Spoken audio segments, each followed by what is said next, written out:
Alors, la conception la plus répandue de l'occulte, c'est ce qu'on appelle l'hermétisme, la philosophie hermétique. Elle nous vient d'Égypte.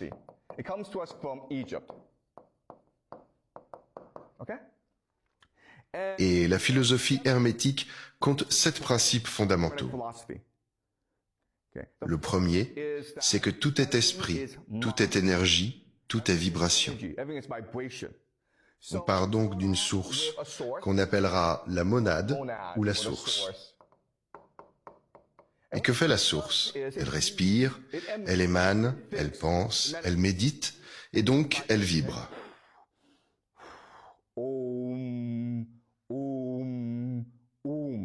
Et elle est infinie. Elle vibre donc à l'infini. Et plus la vibration est élevée, plus elle est rapide. Et plus elle est basse, plus elle est lente. Et c'est de là que naît le monde matériel. Alors, même si les dimensions sont infinies, on peut grosso modo les classer en grandes catégories. Tout en bas, vous avez le monde matériel, qui est le nôtre. Ensuite, vous avez le plan émotionnel, puis vous avez le plan spirituel. Et tout en haut, vous avez le plan divin. Alors, selon la philosophie hermétique, cet univers présente certaines caractéristiques bien précises. La première, c'est qu'il y a un rythme. Autrement dit, ces vibrations suivent un schéma. Ce n'est pas un chaos purement aléatoire. Il y a un schéma. Et c'est ce schéma qui va servir de base à l'astrologie. Vous voyez? L'astrologie, c'est exactement ça. L'astrologie cherche à décoder le schéma des étoiles. Ce schéma qui commande le mouvement de l'univers. La deuxième, c'est le principe de correspondance.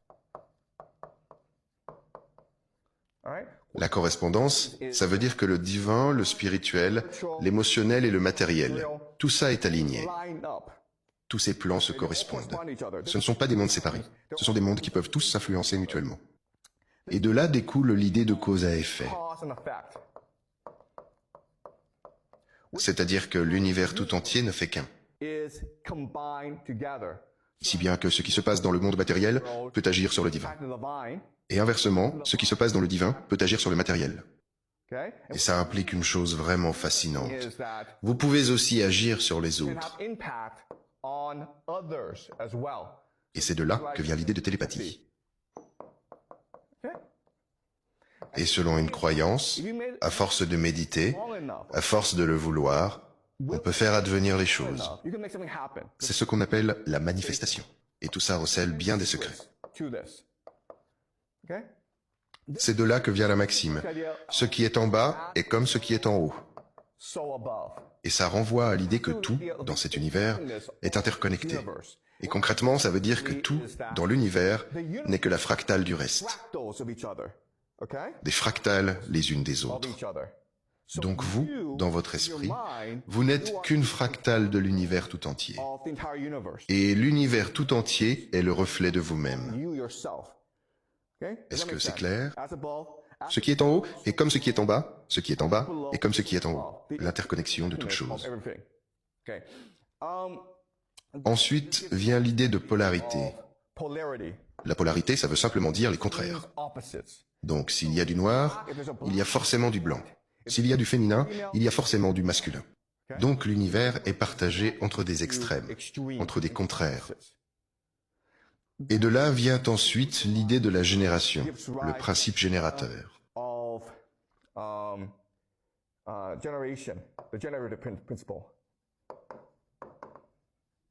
Donc d'un côté vous avez la génération et de l'autre la production. Alors la production, c'est le féminin et la génération, c'est le masculin. C'est un mouvement fondamental de l'univers. Du neuf surgit quand le masculin et le féminin s'unissent, quand le yin et le yang s'unissent. Pensez-y comme à thèse, antithèse, synthèse. Et c'est ça qui permet à l'univers de créer sans cesse du nouveau. Voilà donc les 7 principes fondamentaux de l'univers. Premièrement, Tout est énergie, tout est esprit, tout est vibration. Ça, c'est le premier. Deuxième, tout ça suit un schéma. Troisième, les différentes dimensions se correspondent. Elles sont toutes reliées, d'une manière ou d'une autre. Quatrième, la cause à effet. Un seul geste dans le monde matériel peut aussi agir sur le divin. Et vous pouvez aussi agir sur les autres. Ce qui est en haut est comme ce qui est en bas. Nous sommes tous des reflets de Dieu lui-même, de l'univers lui-même. La polarité, il y a des contraires, et ces contraires œuvrent ensemble pour créer la force vitale. Et c'est ça qui rend la créativité possible. Voilà donc les 7 principes de base de l'univers. Et on le sait depuis très longtemps, depuis les Égyptiens, et de là c'est passé en Inde.